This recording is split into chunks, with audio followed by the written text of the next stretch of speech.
Là, merci de votre présence. C'est vraiment le fun de voir la solidarité, puis c'est de voir qu'on est solidaires ensemble.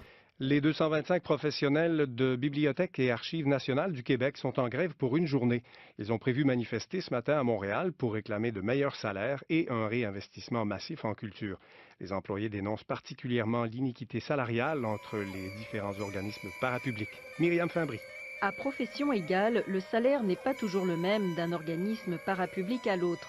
David Bernans, 4e vice-président du syndicat des professionnels du gouvernement du Québec.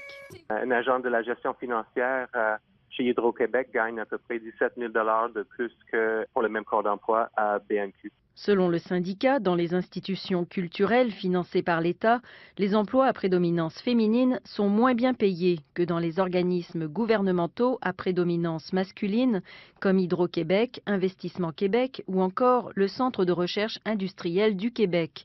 La spécialiste de l'équité salariale, Janine David-McNeil, de l'École des hautes études commerciales de Montréal. Ça met en exergue les limites de la loi sur l'équité salariale adoptée il y a plus de 20 ans.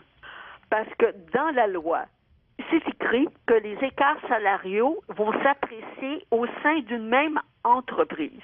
Mais elle ajoute que dans le secteur public ou parapublic, la capacité de payer du gouvernement est la même pour l'ensemble de ses employés. Le gouvernement pourrait, comme employeur, dans ses priorités, dire moi je vais corriger ça.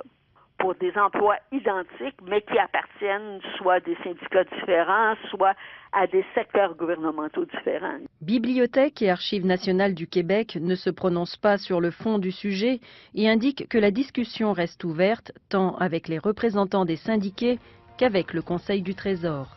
Ici Myriam Fimbry, Radio-Canada, Montréal.